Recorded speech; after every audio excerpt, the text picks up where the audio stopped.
Yeah, you good? Yeah, we're on. You see it. Okay.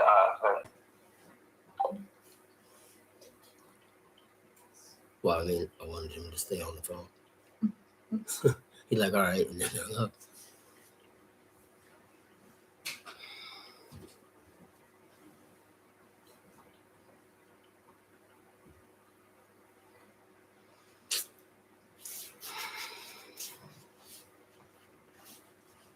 Y'all there?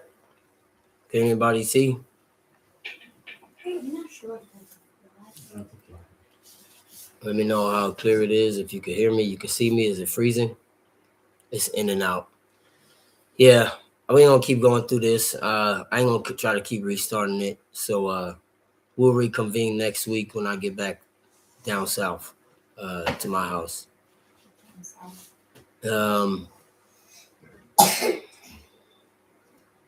I mean, I'll keep it going for right now. When it starts to freeze, I'm not gonna restart. All right. So we're gonna pick up where we left off in Leviticus 19 last week. All right. Let's start from. I'm gonna back up a little bit. Let's start from verse 15. When you get it, Yoshua Tumshi. Nice and loud, please. Yeah, Leviticus 19, verse 15. You shall do no unrighteousness in judgment. Thou shalt not respect the person of the poor, nor honor the person of the mighty. But in righteousness shalt thou judge thy neighbor. Can y'all hear the scribe? Can y'all hear Yoshua? Let us know.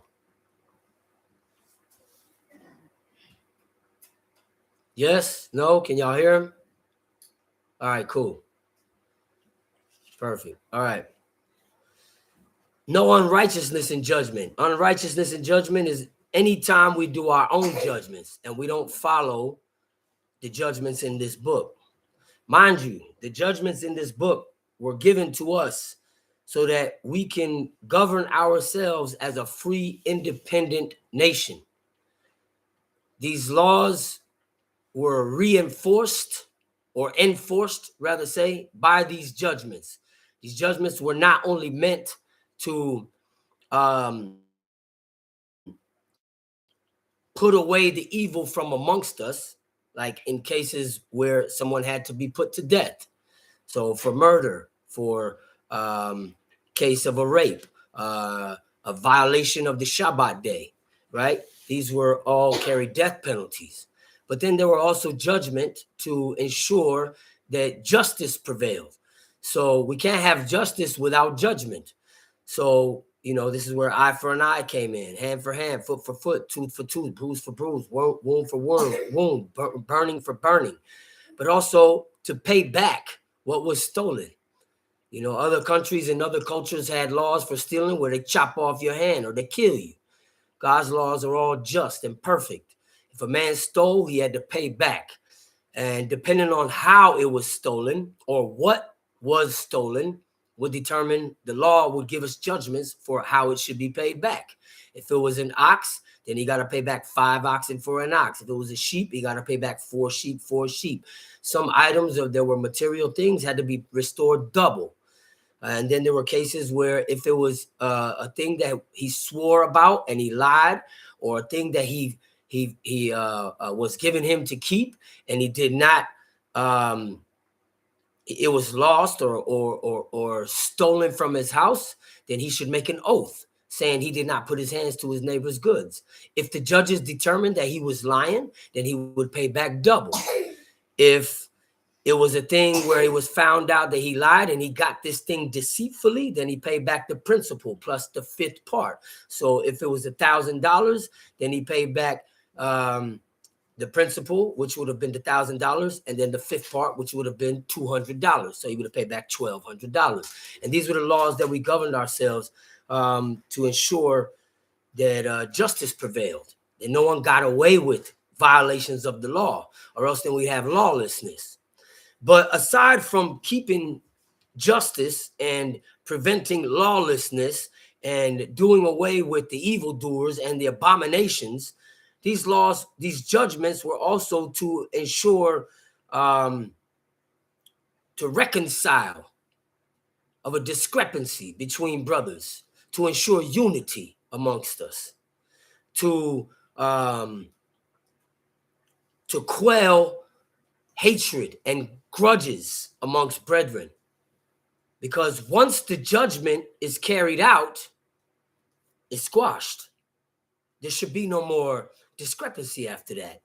The judges determined what was to be done according to the judgments in the book. And if there was no judgment for it in the book, then the judges will determine what should be done to this individual, to the violator. And after that, the judge give out the sentence. If the man don't follow the sentence of the judges, he got put to death. Simple as that. Because there's no big I's or little U's over here. And that's the way we have to carry it, even though we can't carry out all these judgments because we are not in our own land. So these laws and these judgments were given to us to govern ourselves as a free people in our own land. We are not in our own land, so we cannot carry out all these judges today. But the principles of these judgments should remain. If there's a judgment that we can perform and we are able to do it, then we shouldn't do it, and it should be enforced. And there should be no big I's and little U's. It's not if this guy violate, then he got to pay. But if this guy over here violate, he say, man, I ain't paying. I ain't doing nothing. Nobody going to make me pay. And then he gets off and nobody makes him pay. That's not how it was in old Ben-I. And Ben-I Zakin, the Ben-I Zakin that Prince Yaakov started, the old Ben-I Zakin that our teacher, Chief of Chief Elazar came from, where he was pronounced and made a chief and the scribe, and it was given the title of Chief of Chiefs by Prince Yaakov. They didn't play that. It was no big I's and little U's. It was whoever violated, they got judged. That justice prevailed. And if you didn't like it, they didn't kill you, but you might have got shot. And that's how it was. That's how serious it was to ensure the justice of the law, because then everybody would be doing their own thing and it would be lawless. So sometimes it wasn't that severe, but the circle was enacted where you could have got the beats put on you in the circle. And there was officers that ensured that these things happened. Now, if it came to it, it's not something that happened all the time, but if it came to it, that's what was done, because we can't have people just saying, not me. You ain't going to do me nothing and I'm going to do as I please. So it's not like that no more. Nobody's enacting the circle on you.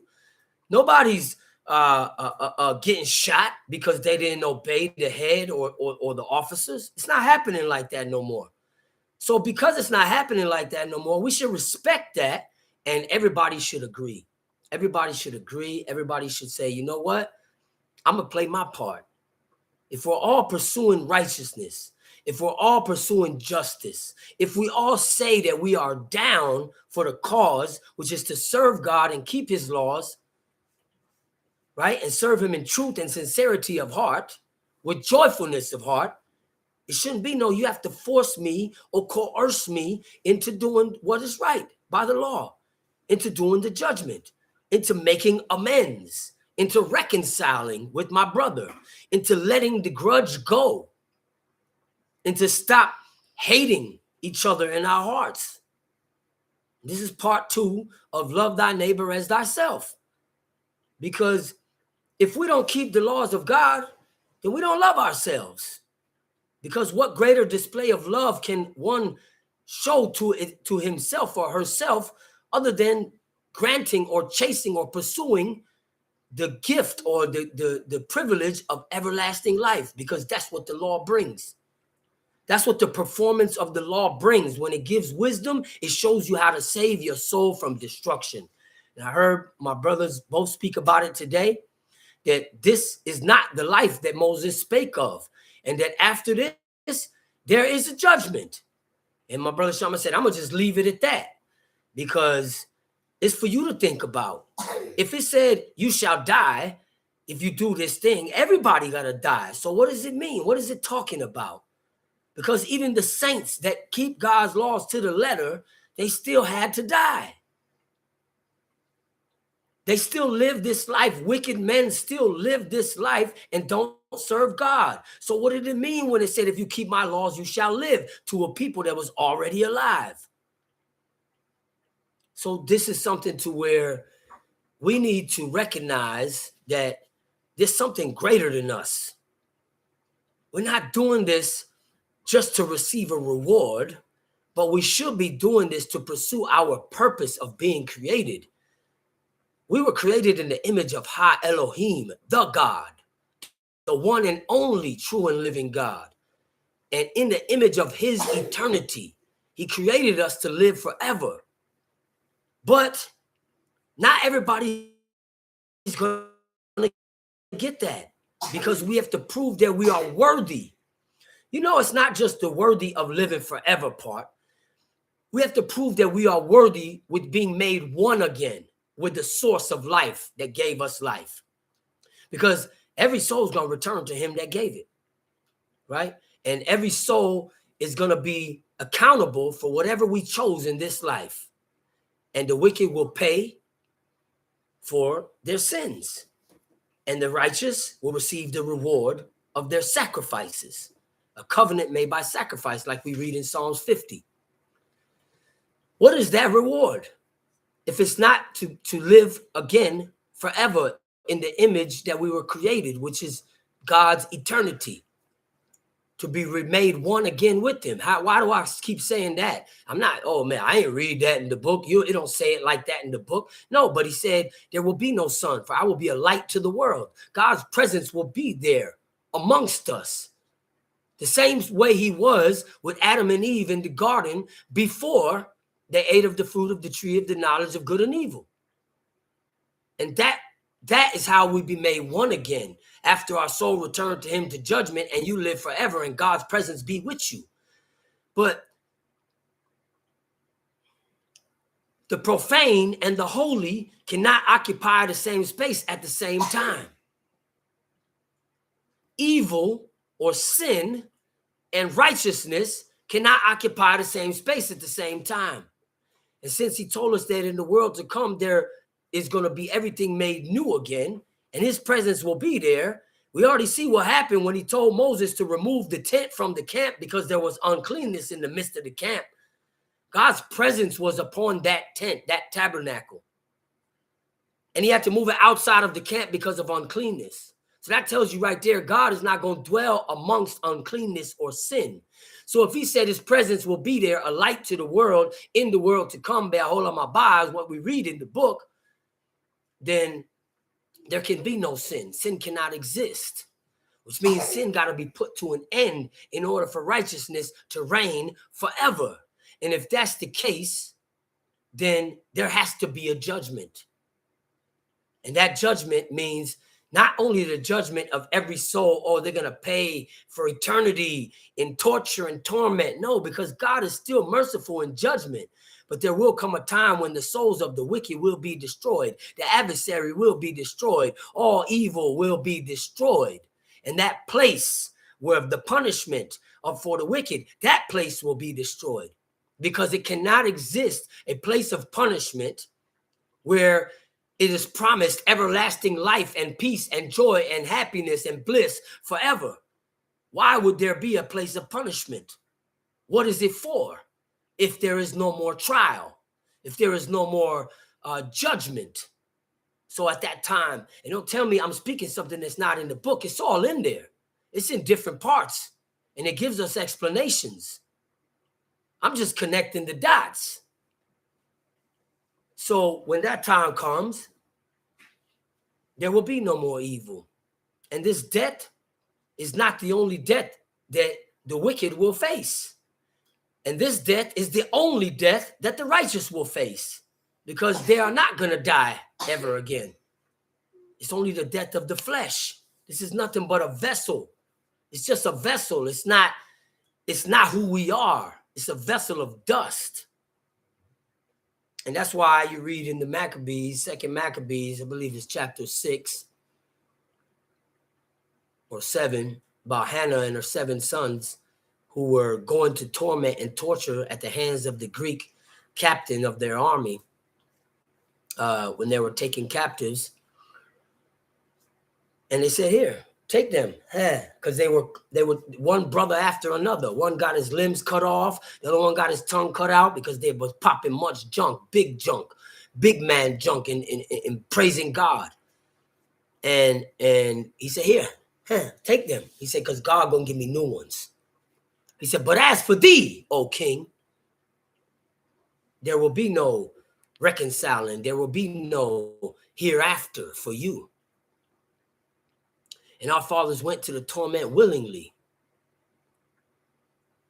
You know, the prophets died horrible deaths, and they took it and they accepted it because they understood that our portion is not in this life. So whatever befell them, they took it cheerfully. Even the worst of torments, they took it with a smile, because there's nothing you could do to break me, because I got something to look forward to. Right? And so that's what we should be about. That's what we should be about. You shouldn't have to force me into conforming to make amends with my brother. You shouldn't have to put fear in me or beat me down just to make amends or to make good that which I have done wrong. I mean, how you love yourself and you fighting against what God said is right, and you will not perform what God said is just. That's not love to yourself. You're bringing death to yourself, because that's sin. And that's pride. And pride is the beginning of sin. Do no unrighteousness in judgment. It's not only the person who's sitting in the seat of the judge, it's also the man that violated. You have to accept the judgment and perform it, or else you are doing unrighteousness in judgment. It ain't just the judge.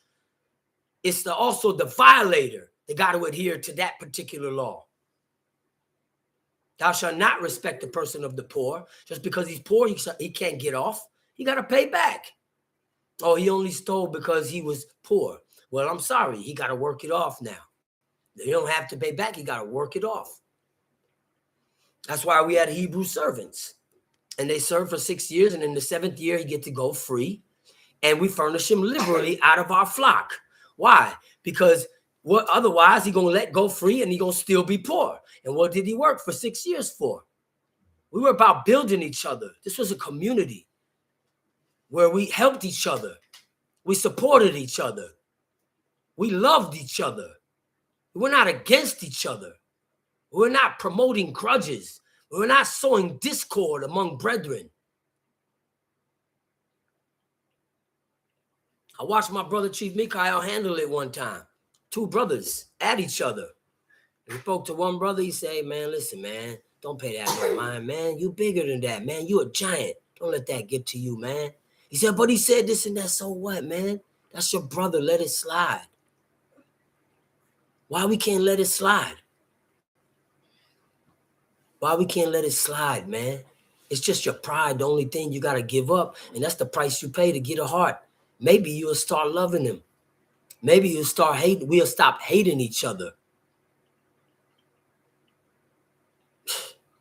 It's a terrible thing, man, when you see somebody trying to break their back to do the law and do what's right. He may not be a teacher. He may not be recognized among the congregation, but you see this brother promoting love. And when he come around, it's not reciprocated. It's a very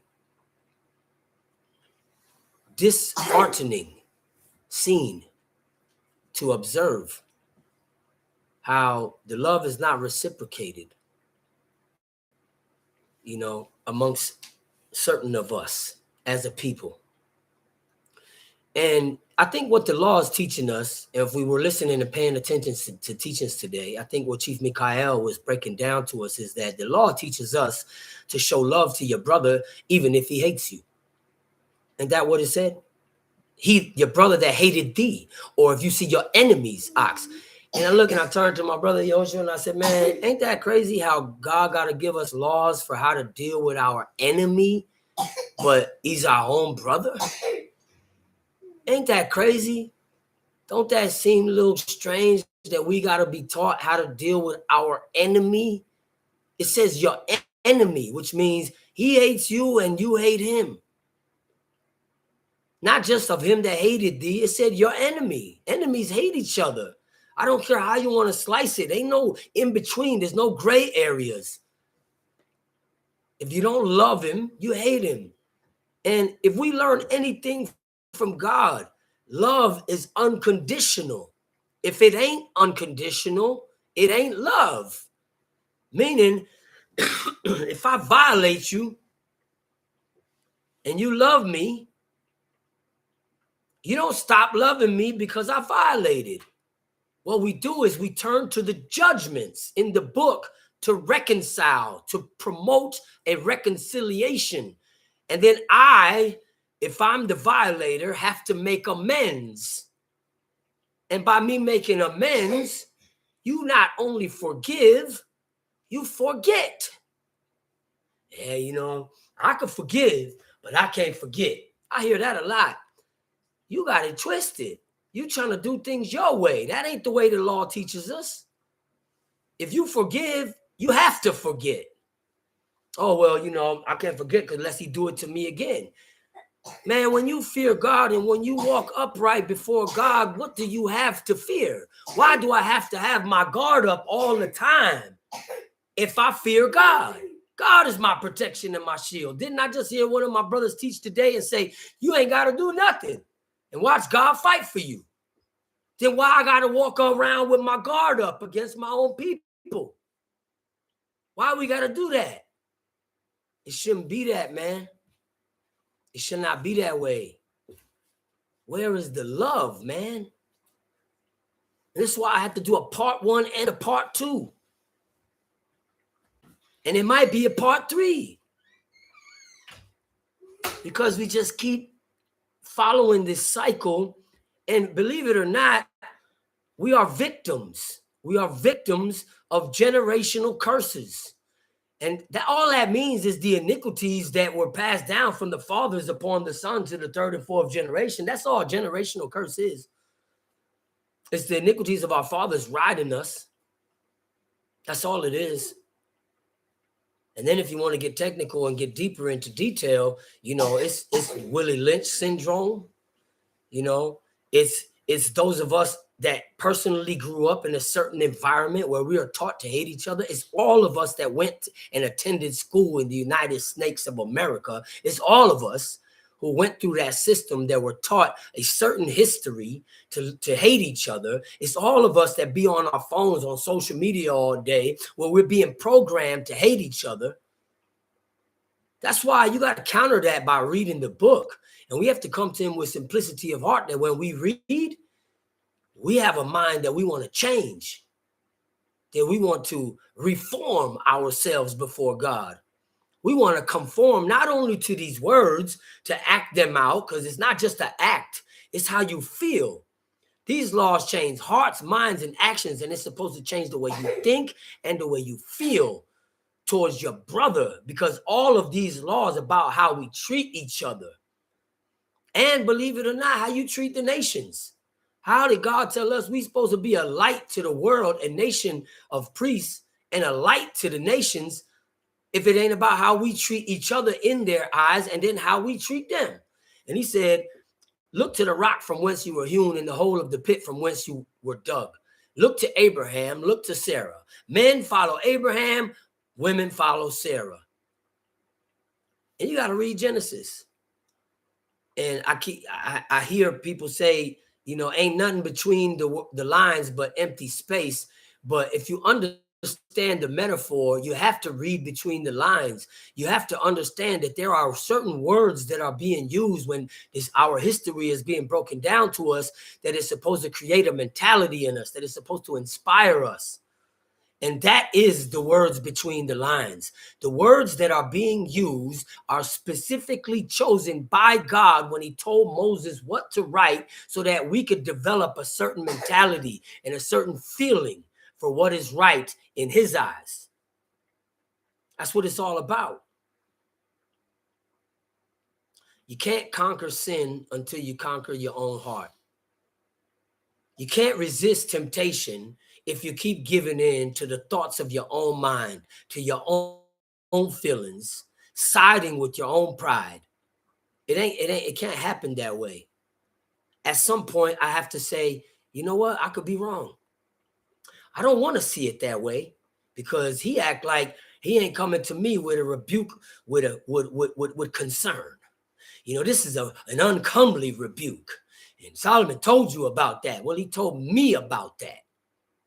He told me there is a rebuke that is not comely. And that's for me to recognize and say, okay, so when it comes to me and it's not comely, maybe I got to question myself before God and say, maybe God sent this rebuke to me, because all things come from God, right? Ain't that right? Don't all things come from God, or am I tripping? Am I tripping? So the brother that came to me with the uncomely rebuke, that wasn't from God. No, that's him. He's wicked. He evil. He got an evil heart. That ain't come from God. God created the wicked for the day of evil. So even the evil in the world comes from God, and it's all part of the grand scheme of things. Come on, man. Because it can't, and ain't no big eyes and little U's. That's the message today. And if it ain't no big eyes and little U's, then when it happens to me and the shoe is on my foot, I got to wear it. I can't just tell you how to wear the shoe when it's on your foot. Now, I got to wear that shoe too. Because guess what? We wear the same size. We all wear the same size. It's all of our shoe. We all got to wear it at some point. And then that time comes, you got to wear it. You got to eat it. You got to humble ourselves. We all got to humble ourselves. So when it's my turn and I violated or it came to me harshly, maybe I got to question myself before God and say, man, I must be stubborn and proud before God for him to send this harsh rebuke towards me. And instead of me hardening my heart against the rebuker and hating my brother, because that's just me showing that I'm a fool, because we read it last week in the Proverbs where he said, if you rebuke a fool, he will hate thee. You rebuke a wise man and he will love thee. So the book tells us who we are. All we got to do is be honest with ourselves and be truthful and call a spade and wear the shoe when it's my turn. Because you're going to wear the shoe regardless whether you want to put it on or not. You ain't going to like him and they're going to hurt your feet. But until we humble ourselves before God, and I'm going to train myself to start saying we, because I never hear the prophets say you, unless God put his word in their mouth. When they spoke to God, the prophets didn't say, man, they wicked. They did their thing. They did that. They committed abominations, God. The prophet said we, to the point where the prophet, priest, and scribe Ezra, who was taken up into the heavens, who had not sinned, by the way, the book ain't got to tell us that he did not sin. He was taken up into the heavens, for crying out loud. I don't think we need the book to tell us that he did not sin. And he said before God, speaking to God, the presence of God through the angel Uriel, in a one-on-one conversation, the angel told him, in the voice of God, to him, through the angel Uriel, he said, thou art found marvelous before God and man, in that thou hast not counted thyself amongst the righteous. Because he said, we have sinned. We. And he ain't sinned a day in his life. Here we are, got more sins than the hairs of our heads, including our beards. That's a lot of hairs. That's a lot of sins. And we steady pointing fingers talking about they, not me. I don't do that. They do that. I ain't never heard the prophets or a righteous man speak like that in the book ever. So why should I be bigging myself up? Why should I be putting myself on blast before God? Because we're just telling on ourselves. Because at some point, if you ain't done it, you're guilty of something else. We are guilty of something else that's just as bad or worse.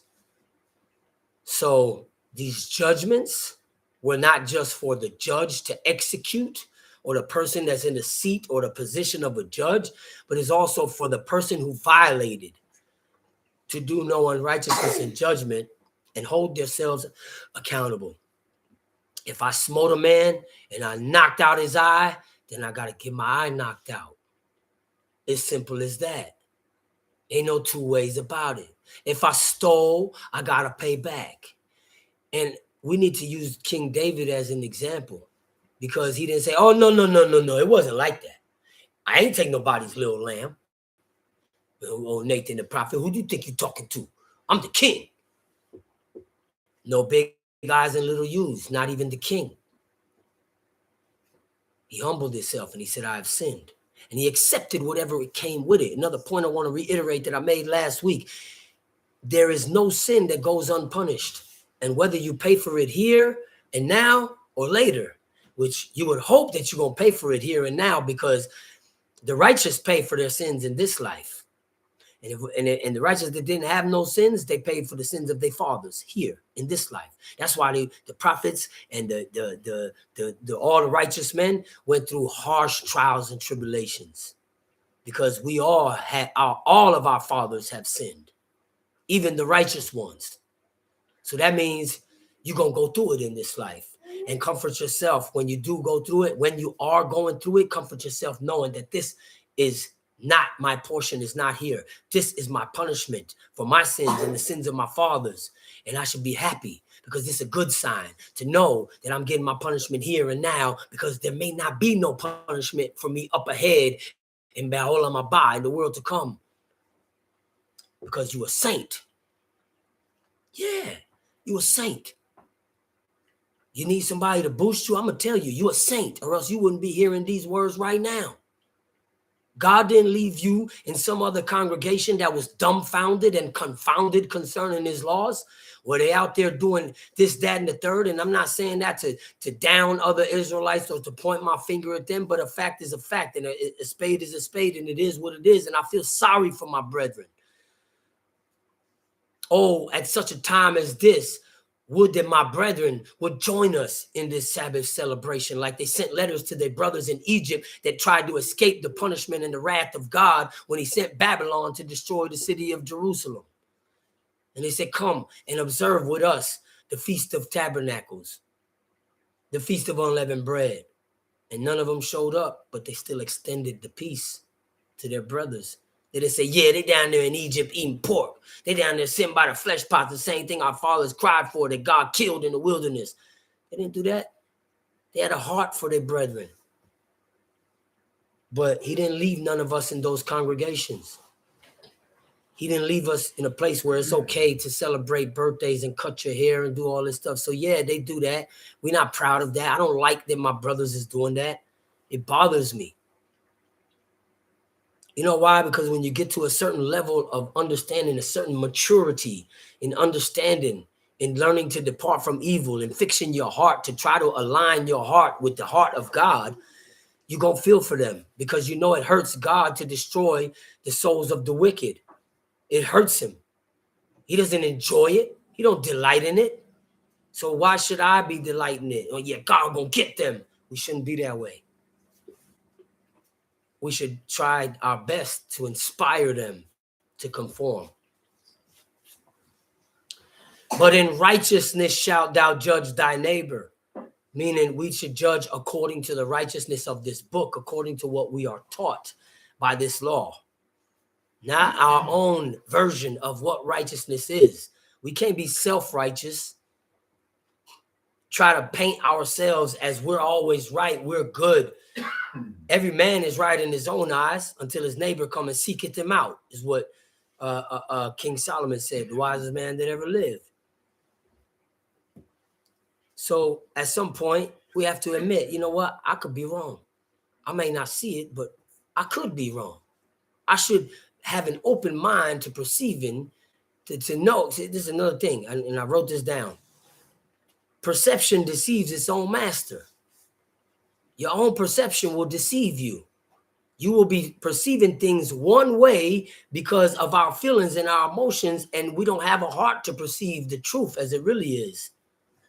We don't have a perception to stand outside of ourselves and judge ourselves We only have a perception to judge other people from inside of ourselves. So when you do me wrong or you talk to me a certain way, I look at you like you the wrong one. Instead of saying, man, is this what I deserve? Is God showing me a message that I deserve to be treated like this? Maybe I should question how I treat people now. Maybe I should question if I'm stubborn, if I'm proud, because why did it come to me like this?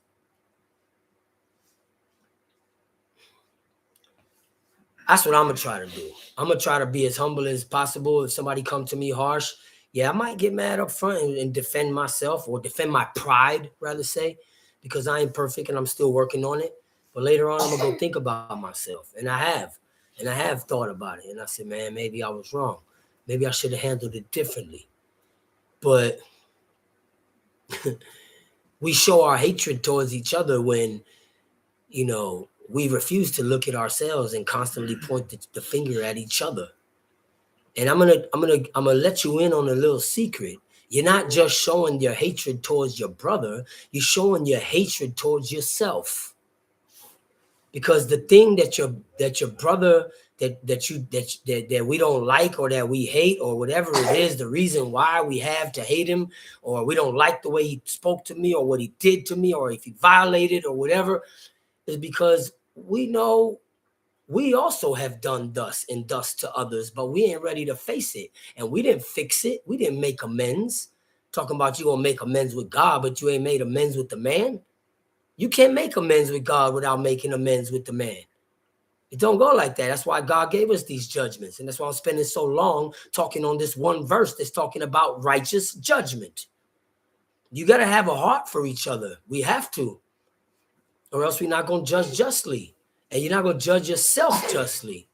And he already gave us an example of how he dealt with the Canaanites to prove to us it wasn't about them.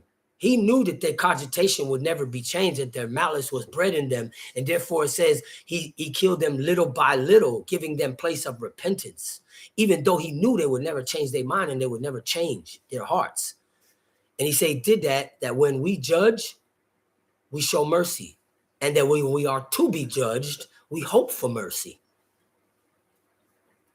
These are lessons, man. These are lessons. And so that when it's my turn, I got to say, you know what? I could be wrong. I could have been wrong. Or maybe, you know what? I was wrong. You know, there's three sides to every story. There's your side, there's my side, and then there's the truth. My version is my perception. Your version is your perception. And the truth is a whole different perception. That if we were able to step outside of ourselves, we might be able to see and acknowledge and bow down to that truth. So, no unrighteousness in judgment. Right? In righteousness shalt thou judge thy neighbor. If it ain't in here, don't do no judgment. Don't carry out no judgment if it ain't one written. We don't have judges today where the judges could determine. If there's a head of a congregation, sometimes that head may have to step up and perform a judgment that nobody is going to like. Nobody is going to like. You might be the head of your house and you're going to have to perform a judgment on a member of your household that nobody is going to like. And they're going to call you wicked and call you evil and say you're doing something that's not in the book. But by all means, justice must prevail. And whoever don't see it, I'm sorry. It has to be carried out according to what the law says, what the law upholds. The principles of the law must be upheld. And if we're not going to uphold the principles of the law by enforcing some type of judgment, then lawlessness is going to prevail. Chaos will ensue. And then the law of the strong will prevail, like we read about in the Apocrypha, in the time of the Maccabees, in the time of Tobit, where the law of the strong prevailed. And that was wickedness. We can't have that amongst ourselves, especially we call ourselves the Maccabees. We call ourselves the one that's only holding on, the last family holding on to the way, the law, the way Moses wrote it. Just like our fathers back in the ancient Roman and Greco era. But yet we don't want to uphold these principles of righteousness. Something has to give, man. We may not have a circle no more, but the heads got to stick together. I said the heads got to stick together. Chief gave strict command. He said to all the teachers, he said, y'all stick together no matter what. So what kind of legacy would I be saying I'm upholding and I'm against my brothers, the other teachers? How would I be upholding the legacy of my teachers' works and words, if I'm against the other teachers?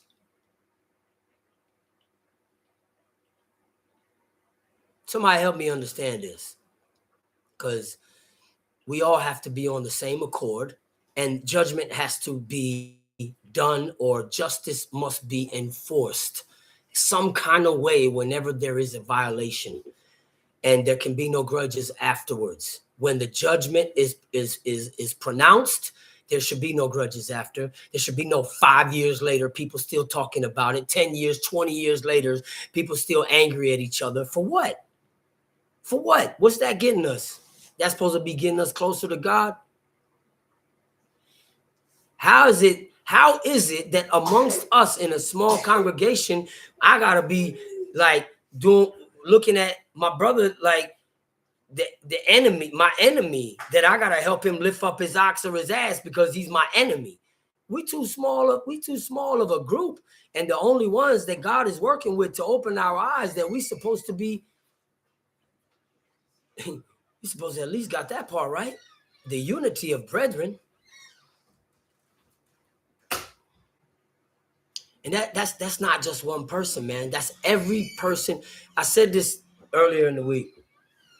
The best relationships, the most long-lasting relationships, the most peaceful relationships, the most just and righteous relationships, whether it be with a man and his wife, brothers, friends, teachers and students, are the relationships where each individual is working on themselves.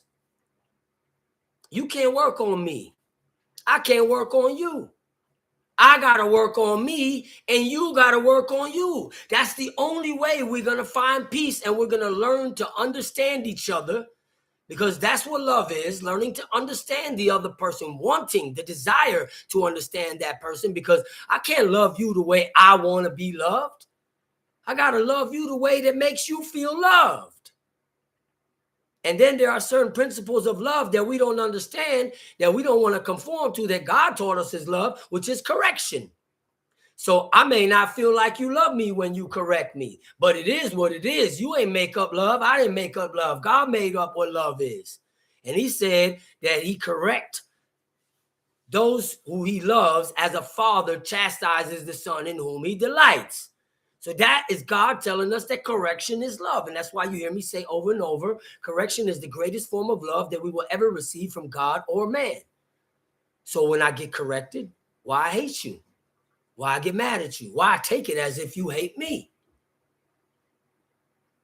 That ain't how I want to be loved, brother. Well, I'm sorry. That's what love is, whether you like it or not. Now, sometimes I got to question how it came to me this way. Maybe God sent it to me this way, instead of just blaming you for not coming to me the right way. There is a rebuke that's not comely. And take it. It's for me. That's why I said whether the correction be administered, whether the rebuke be administered with hatred or love, whether it's administered with animosity or with someone just trying to dig their finger in your wound, it was still from God. And all correction is meant to make us better. So whether that person love you truly like their own soul, and that's why they came to rebuke you hard, because they know you need a hard rebuke because you ain't listening right now, or they came to you because they wanted to jam their finger in their wound because they like to see you going through struggle, because we still hate each other or we still bear grudges against each other. Whichever it was still from God to make you better, to make me better. And that's the way I'm looking at it. That way, if the brother hate me in his heart, it ain't my problem. It's his problem. You got to be the one to put the glass down. I ain't got a grudge against you. I got nothing but love for you. So Torah for the rebuke. I needed it. If it was harsh, I needed it. Even though I might not have thunk that I needed it. Tamshi, verse 16. Verse 16. Thou shalt not go up and down as a talebearer among thy people, neither shalt thou stand against the blood of thy neighbor. I am the Lord. Up and down as a talebearer. The word in Hebrew is not talebearer. It's rakil, which is a rakil is a slanderer. Slander is talebearing is when you go and you spread people's business. That's true. That's not a good thing to do either. It's not a good practice. Slander is when, slander is when you bring up an evil name on someone. You bring up false accusations or false report against someone to condemn them or to defame one's character. That's a slander. That's against the law. Neither shall you stand against the blood of thy neighbor. Anything happens to your neighbor in your presence and you didn't stand up to fight or to help or to protect that neighbor, you're guilty. The blood is on you. Whatever happens to them is on you. If they die, it's on you. If you heard about it and you known of it and you didn't say something to warn them and their life is taken, the blood is on you. It is what it is. This is the law, man. No big eyes and little U's, man. We are all subject to the same law. The shoe fits on all of our feet. And we got to adhere to it. That's why after these verses, he says, I am the Lord, to let you know. Moses speaking to the people, to let you know God is saying this. This ain't Moses pronouncing what he thought would be a just and righteous judgment. It's God's voice speaking to us. And whoever said God don't speak to us today is sleeping.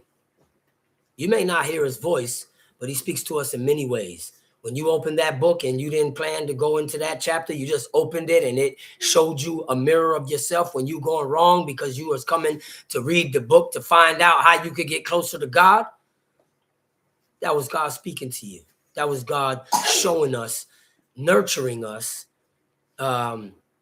nourishing us, caring for us, giving us the medicine that we need to get better before him.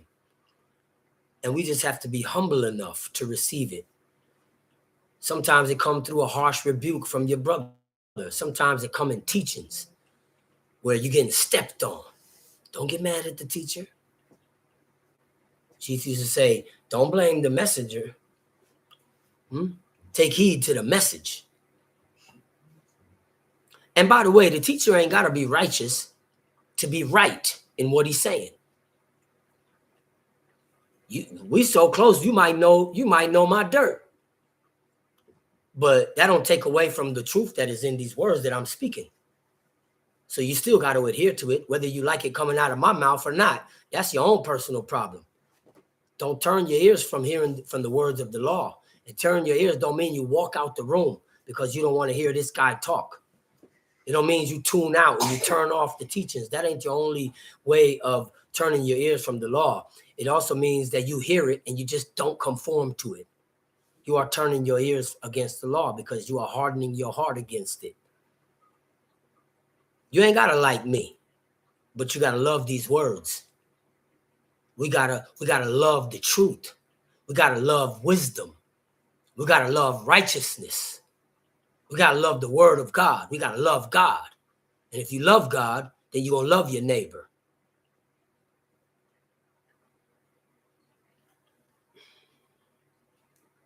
Gratitude, man. Gratitude is the key, man.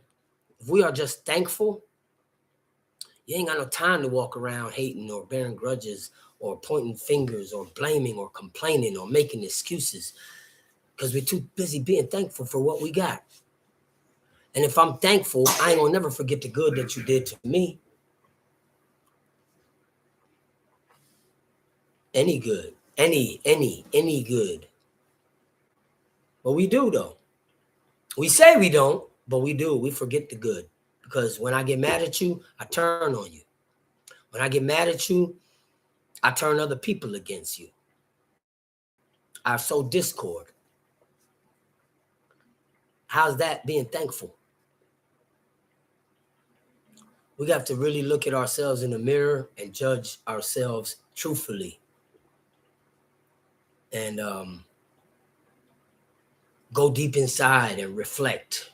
And when we read this book and when we listen to teachings, we say, that's for me. You know, we ain't looking at, that's him. Yep, that's for her. Yeah, I know who he talking about. No, he talking about me. That's the way we need to listen to teachings. It's for me. Man, I got some brothers, man, that I learn a lot from just watching the way they walk. More so than anything they've ever said out of their mouth. Some of them not even teachers. And I say, man, that's the heart God talking about. That's the heart God talking about. This guy don't bear no grudge. They did him dirty. Who's they? Somebody. One of our own people. One of his own people. Did him dirty. He didn't hold it against them. He don't treat them no kind of way. If they're in trouble, he's the first one to show up. That's the heart I want. That's what I'm working on. That's the heart God wants all of us to have. Getting mad at each other for frivolous nonsense.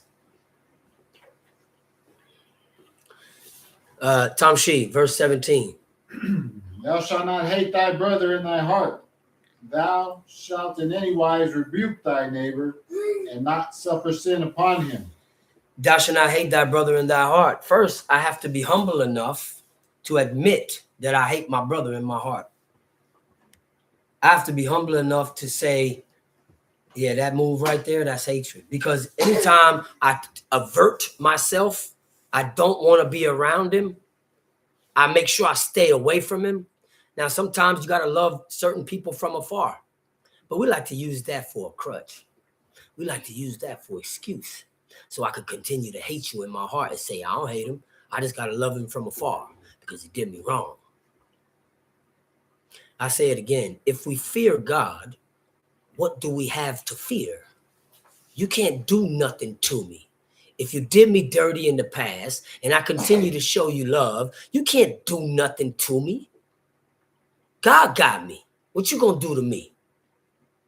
I fear God. Why am I afraid of what man is gonna do to me, especially talking about my own brother?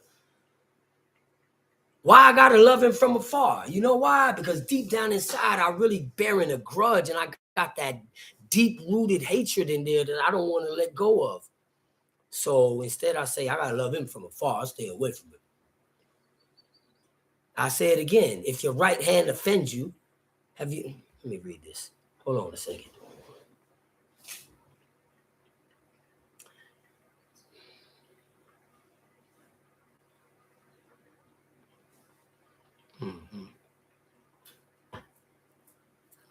I'm gonna read you something. And this is the truth, man. Like, we have to really start questioning our own actions, our own words, our own thoughts, our own feelings.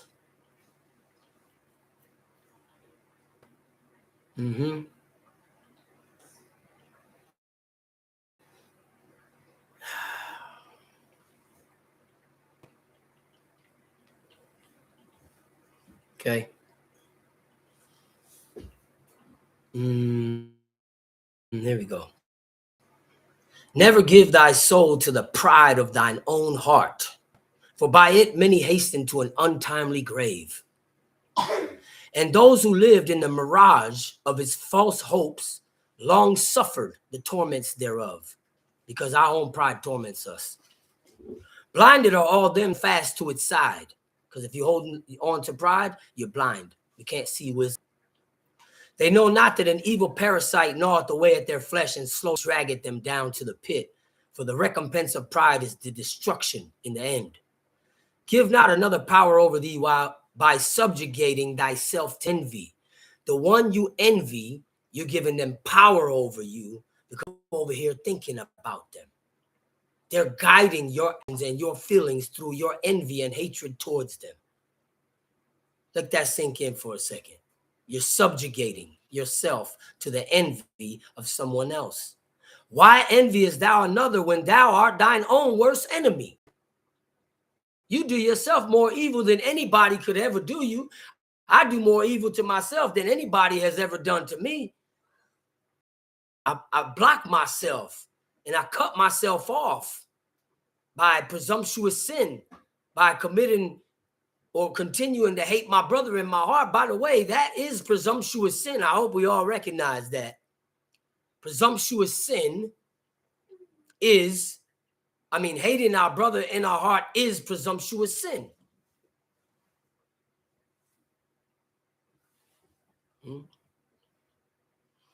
For envy is a wild vine that brings forth the fruit of hatred, in which lies the seed of sin. And pride is the root thereof. Water it not. Don't give in to it.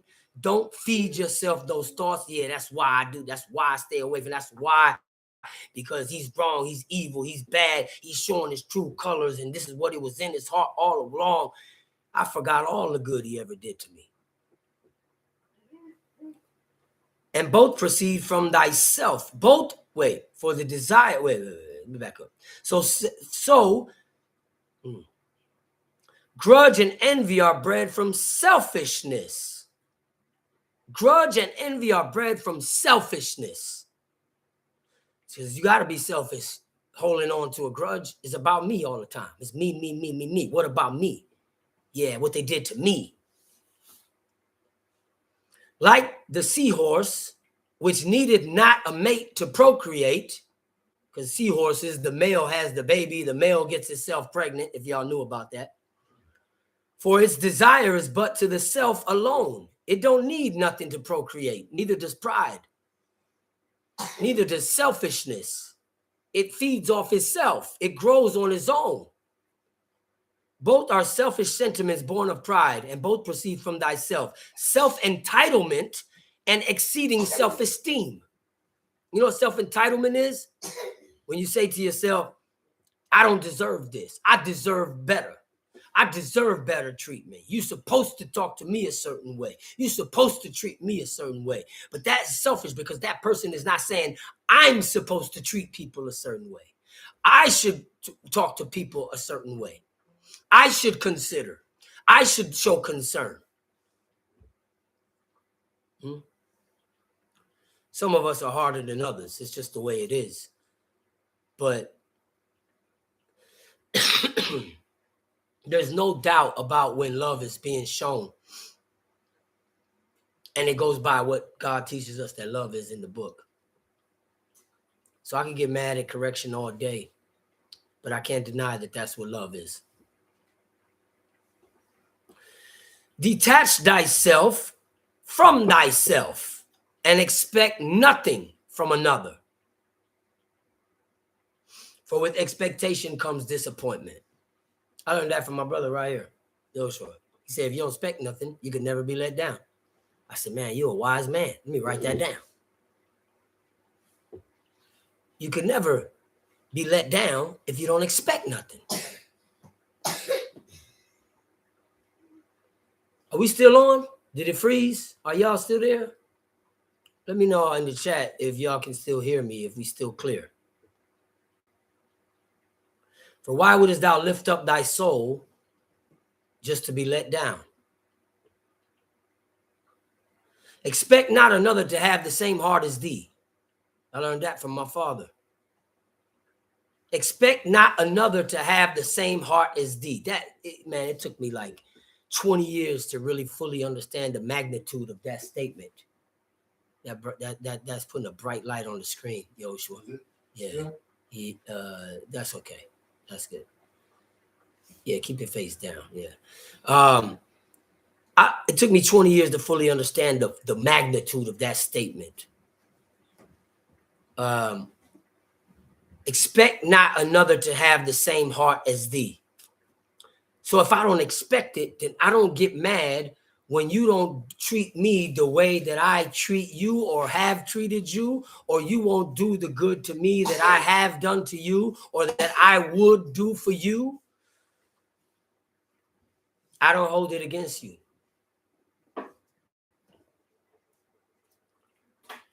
That's what the true statement, that's what the true depths of that statement is.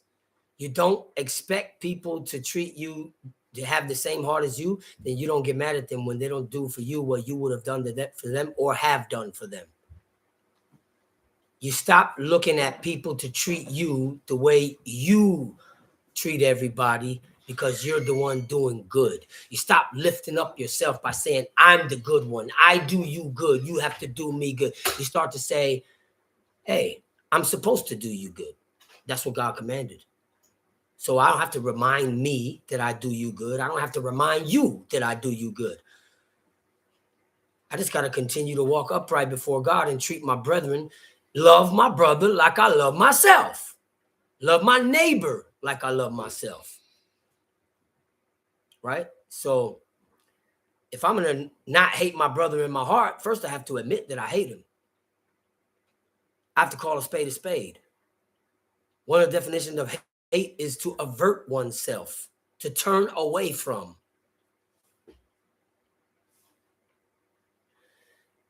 For he that fears the Lord and dares tread the path of righteousness seldom finds a traveler thereon.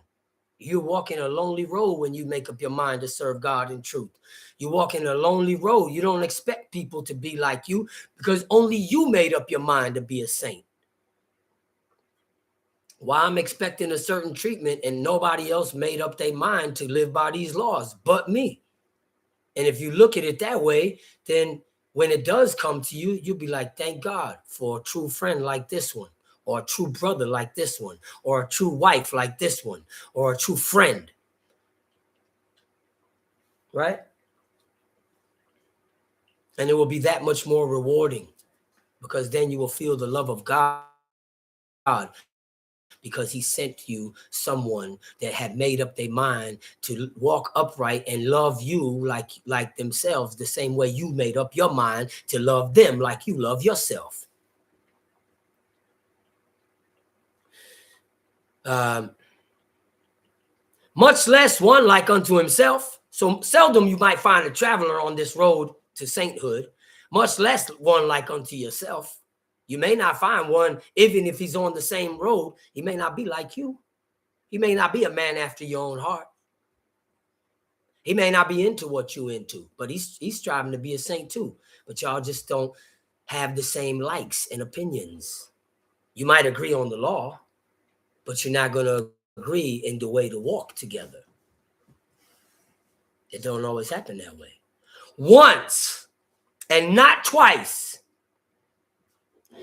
in a lifetime, every few generations or so, a godly man may find a friend after his own heart.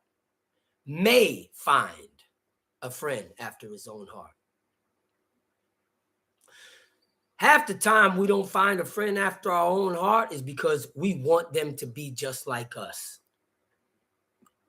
Let us find a friend that is after the heart of God, and let us make our heart, align our hearts to be like unto the heart of God. And then you might find that friend that is after your own heart. But it won't be your heart. It will be God's heart that we both seeking after, that we want to be like. And that's why we can continue to love each other like we love ourselves. And that's why there will be no grudges. And that's why there will be no hatred. And that's why there will be no, I got to love him from afar. It will be none of that. It won't exist. We have to demand more of ourselves. Ourselves. Not me demanding of you. You demanding of me. Me demanding of me. And I ain't got to worry about you. You better demand of you because I'm demanding of me. That ain't my job. That's your job. And that's for you to admit to yourself. I have to demand of me and not expect nothing from nobody. And you can't make people see things this way. Not my way or your way, this way, the book. We can't make each other see it. You seeking God in truth and sincerity of heart. When you read that book, you will find the truth. You will find the going and coming of the Lord. And you know what that is? When God starts to show you his ways. The stuff that ain't in the thou shalt and thou shalt not. You be reading about Abraham, or you be reading about Ezra, or you be reading about Isaiah, and you will see the ways of God in there. And you will say, I need to get on that. I ain't better than them. I ain't better than them. Why I can't do it? If they did it, why I can't do it? If he let it go, why I can't let it go? If he loved the people that rose up and wanted to kill him, why I can't love them? Moses wasn't afraid. He said, no, God, because then if I speak up for them and then you save them, they might kill me later. He spoke up for them, the same people that wanted to kill him, and told God, don't kill them. God stood up to defend Moses and was going to kill them. But he said, nah, I ain't going to kill them. Moses said, no, don't kill them. And God said, stand aside. I'm going to wipe them out. I'll make a nation of you. And God would have still kept his word to the seed of Abraham. It just would have been through the family of Moses. Would have been Moshites today. But instead, a meek man, Moses, pacified the anger of God by saying, nah, because then the nations that you brought us out in their sight and the Egyptians going to speak bad about you because they're going to say you wasn't able to give them everything you promised them in the wilderness. And they're going to speak bad about your name on Most High. Don't do it. They see, Moses was thinking about the name of God. You going to tell me Moses didn't love those people? You going to tell me he spoke up for them only to protect God's name? You think he knows better than God the people? That God knows the people that he made? You think Moses knows them better than God? You think when God told Moses to move out the way, he didn't know that Moses was going to speak up for them on their behalf? Because God knows everything. Moses didn't surprise God, and God said, wait a minute, you got a point there, Moses. Yeah, I think I won't do it now. No, God knew what Moses would say. And that was part of Moses getting more stripes in the heavens, because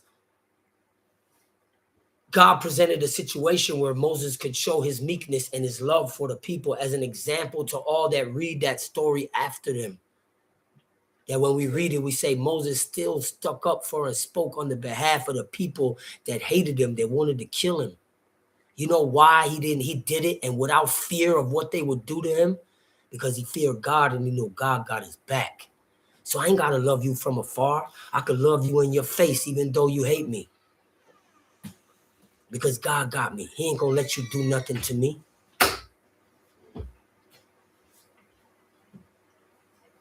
And just maybe, by me treating you that way, you might stop hating me. I might stop hating you if you treat me with that love. I might learn to forgive you. Maybe this is what God is trying to teach us. Look not for thy neighbor to do the good thou wouldest do or hast done unto him, unto thee. And when he doeth it not, fret not, neither grudge, nor take regard, nor feel, nor think any evil thing in thy heart against him. Be still, and know that thou didst the good, and know that thou didst the good. Hey, you guys gonna sit down. Sit down and stop going back and forth. Excuse me. Be still and know that thou didst the good to thy neighbor in righteousness, because it is good in the sight of the Lord, not to receive reciprocation. You didn't do it because you wanted something in return. You did the good to your neighbor because it is good in the sight of God. How can you love God and you don't love your neighbor when God said love your neighbor like you love yourself? How can you love yourself if you don't keep that law? Because God is the one that said, if you keep my laws, you will live. And when you don't keep them, you die. So by not loving my neighbor in my heart, I'm sinning. By hating them in my heart, I'm sinning. And that is the opposite of love to myself, because I'm bringing death to myself. That's why you hear me say to love your neighbor is to love God. And to love God is to love yourself. So to love your neighbor is to love yourself. Do we see it? Is it clicking? Is it clicking now? Because I think we don't understand that concept. We have all these excuses. We have all these justifications. All these weightless reasons. It's like water in a brown paper bag. It don't hold no weight. Yeah. And though it prick thee, as it may, comfort thyself in knowing that thy portion is not in this life. What do it mean? And if it prick thee, because when you do the good to your neighbor and they don't return it back to you, it's going to prick you. You're going to say, man, that ain't right, man. I got to do them all this good and he turn around and do me evil, man. It's going to prick you. That's pride. Don't listen to it. And when it prick you, as it may, comfort yourself knowing in your heart that your portion is not in this life. And you don't deserve it. Nobody said you deserve the good to come back to you that you put out. It don't go like that. Because whenever you don't get it from your neighbor, you're going to get it back from God when you need it most. And it's not going to be, it don't got to be here and now. Because this is our trial. So I'm going to tell you like this. And though it prick thee as it may, comfort thyself in knowing that thy portion is not in this life. For if thou dost not receive it from him, thou wilt receive it from God where thou needest it most. For thou art among the saints, who are but few. Thou art amongst the saints, who are but few. And if we're few, you ain't going to get it back. You were not put here to be loved. You were put here to love. You were not put here to be considered. You were put here to consider. You were not put here to someone to show concern towards you. You were put here to show concern towards others. You were not put here to be thought of. You were put here to think of other people. You were not put here to be understood. You were put here to try to understand your neighbor.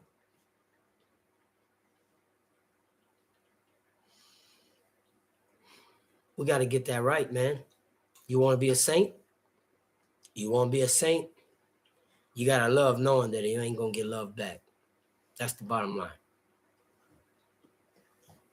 More rare than natural rubies and the precious emerald. For the law of the Lord commands, thou shalt, and thou shalt not. Not they shall, nor they shall not. Therefore do as thou art commanded. And be not so presumptuous to demand of another other than thyself. How you going to be so presumptuous to demand of what somebody else should choose to do with their life? Only one you could demand of is yourself.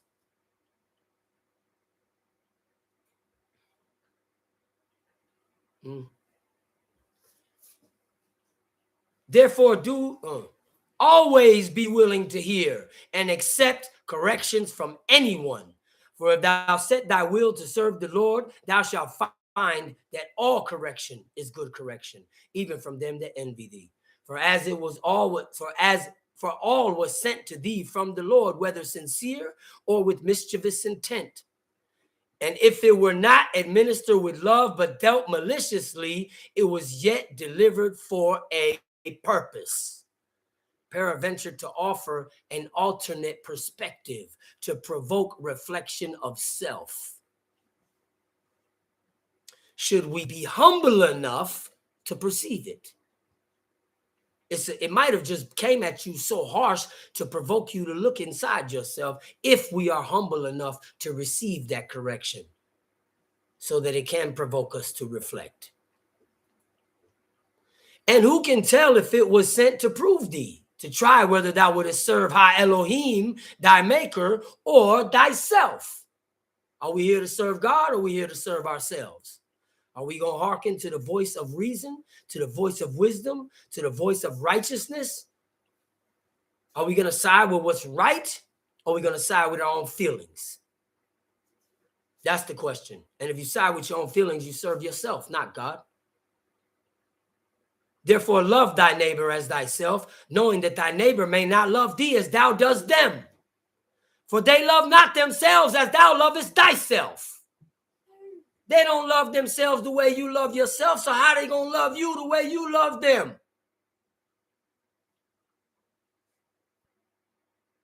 Demand only of yourself, not another. For they love to love thy neighbor is to love thyself, and to love God is to love thy neighbor. Yea, was it not he who commanded it? Does not the keeping of his commandments give life to him who keeps them?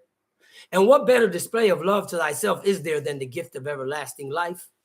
Therefore, love thyself and show thy love for God by loving thy neighbor, albeit in wisdom. For even King David, who trusted in the Lord God for all things, did cut off the skirt of the royal robe privily, unbeknownst to the king, the Lord's anointed, and stood afar off when presenting the proof of his honor and love in innocence, lest peradventure it might not be favorably reciprocated. So, what is that saying? King David snuck up on Saul, cut off the skirt of his robe, but he didn't turn around and said, "Ha, look it, I could have killed you just now." No, he went and go back and hide. And then he let Saul go out and go to the other side of the hill. And King David said, "Look, I could have killed you from far away." Lest Saul didn't have, at that time when he showed him his honor and innocence and his love for him in innocence, by saying, "Look, man, I don't hate you, man. I could have killed you, man. I love you, man." Instead of doing it up close, he did it from far away. Lest Saul might have still had hatred in his heart towards him and still command his man to fall on David. Because David don't want, it's not that David feared what they could do to him. David don't want to kill Saul and his men. So he stood afar off. Because ain't no turning the other cheek. David ain't going to lay down and let you kill him just because he don't hate you. No. He going to show you it's all love. But if he stood far away so that there won't be no conflict and he ain't got to defend himself and kill them. Albeit in wisdom, love your neighbor like yourself. Because we want to avoid conflict. We don't want to promote conflict. We want to avoid the conflict. Therefore, take heed to thyself and be circumspect in all things that thou doest. Beware that thou offend not God in seeking the love of thy neighbor above thy love for God. Don't go seeking the love of your neighbor and then violate God's laws for your neighbor or your wife or your children. Huh? Because then now you show you got love for your neighbor over your love for God. Can't do it that way either. That's backwards. Break not his covenant to please man. Trust not every beast of thine own house simply because they are thine. You can't trust all the beasts of your house just because you own them. For beasts will be beasts. And what is that telling us? You can't trust all of the inhabitants of your house just because they're your family. You better wake up, Jacob, just because they belong to you. Because beasts will be beasts. Remember and forget not what the serpent did to Eve. If it be in need, feed it, and let it not starve, for it is God's creature. If it appear to be injured, carry it not about thy neck. Don't pick up that snake and put it around your neck, because next thing you know, he's going to strangle you. So if it's in need of help, you help him. But don't put yourself under his foot by helping him. Because remember, they ain't going to love you the way you love them because they don't love themselves the way you love yourself.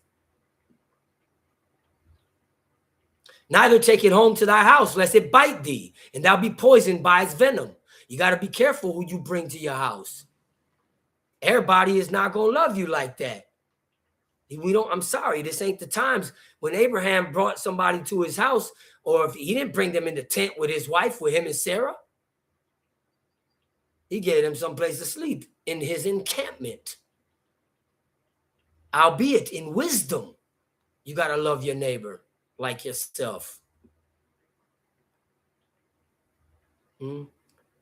If it neither take it home to thy house, lest it bite thee, and thou be poisoned by its venom. But regardless of their treachery, let not the nature of beasts corrupt thine heart, that thou be scarred thereby and become beastly thyself. So because people did me dirty now, I'm jaded. Nah, yeah, I ain't going for that no more. And now, yeah, I'm going to have to treat you the way you treated me. Now I'm at, because everybody did me dirty, now I put up a wall. And ain't nobody getting no love no more. I ain't open my heart to none ever again, because every time I do, they did me dirty. Now you just allowed the venom of the beast to poison you. And now you are a beast also. And you have no more heart. And that's not what God is teaching us. How else would he command us to lift up your enemy of your ox, the ox of the enemy that hated you, or the man that hated you? Why would he command that if you're supposed to treat him the way he treated you and be just like him now? Now all the things, you're just telling on yourself, because all the things that you said was evil about him, you're the same way now. So you ain't doing nothing but telling on yourself before God. Because you're going to do to him the same thing he did to you. And you become a beast. Just as thou shouldest keep the bars of thy mouth in protection of thy soul, watch what you say out your mouth, so shalt thou do with the gates about thy heart. Be wary of whom thou givest the key, and with much circumspection shalt thou grant entrance. You don't just go jumping into love with anybody, whether it be a woman or a friend or a brother. I could love you like I love myself without, I'm going to try to say this in a way that is not so vulgar, by not taking my shoes off so that you can step on my toes. How about that? I could love you like I love myself without making myself vulnerable to you to be hurt. We're not giving you the power to hurt me. That's why I said, albeit in wisdom.